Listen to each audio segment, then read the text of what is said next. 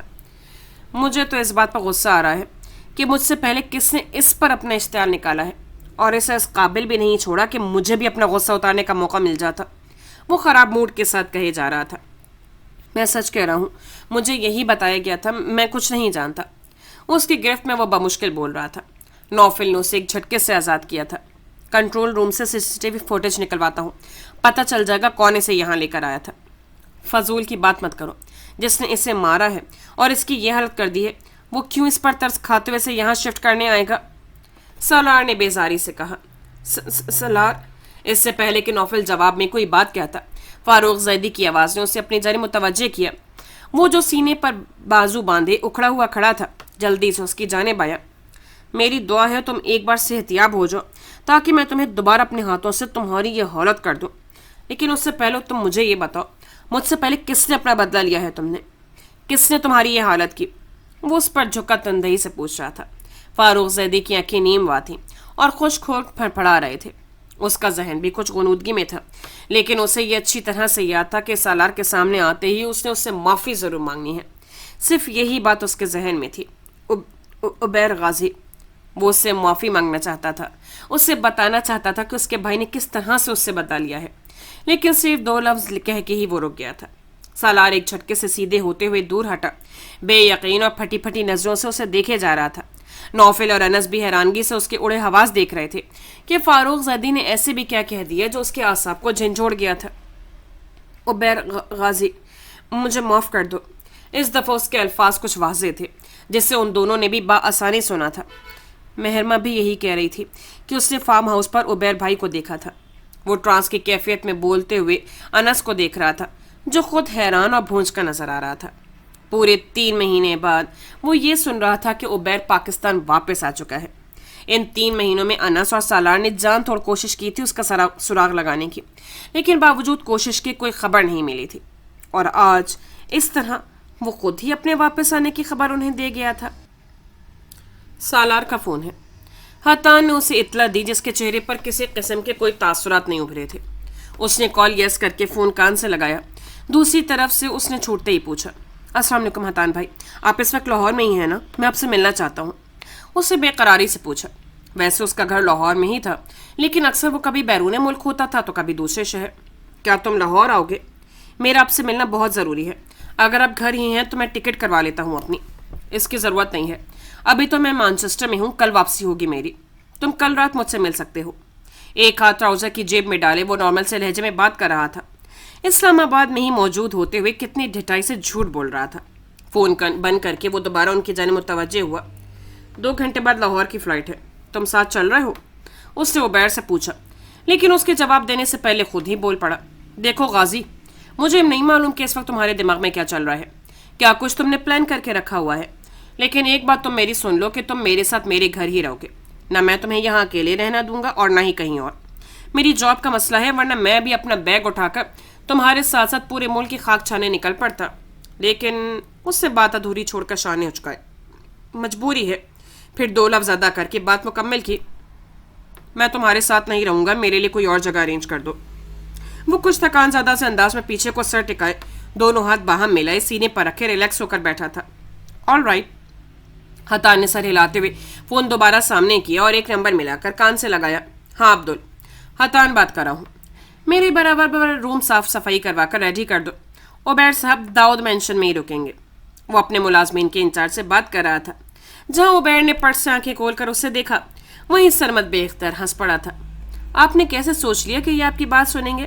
انہیں جو بھی کہا جائے اس کے الٹ ہی کرتے ہیں۔ سرمد اب بھی ہنس رہا تھا۔ اب ہمیں ایک ہی جگہ جانا ہے تو ساتھ ہی چلتے ہیں، پھر تمہاری ٹکٹ بھی کروا رہا ہوں۔ وہ آن لائن ٹکٹ بک کرواتے ہوئے اسے آگاہ کر رہا تھا۔ عبیر نے اس دفعہ کچھ نہ کہنا ہی بہتر سمجھا۔ داؤد مینشن کی عالی شان سی عمارت فخر سے سر تانے کھڑی تھی۔ پوش علاقے میں واقع ہونے کی وجہ سے آس پاس کے بنگلو بھی کافی خوبصورت اور جدید طرز کے بنے ہوئے تھے، لیکن اس مینشن کی بات ہی الگ تھی۔ گرے اور وائٹ کمبینیشن میں رنگی یہ عمارت ماہر آرکیٹیکچر کی مہارت کا ثبوت تھی۔ اوپری منزل کی وسیع بالکنی میں دونوں ہاتھ کو گرل پر پھیلائے وہ آگے کی جانب جھکا کھڑا سامنے کی جانب نظریں مبذول کیے ہوئے تھا۔ اس عمارت کے سامنے کوئی اور بنگلو نہیں بنا تھا، اس لیے چوڑی سی سڑک کے بعد دور تک صرف سبزہ ہی نظر آتا تھا۔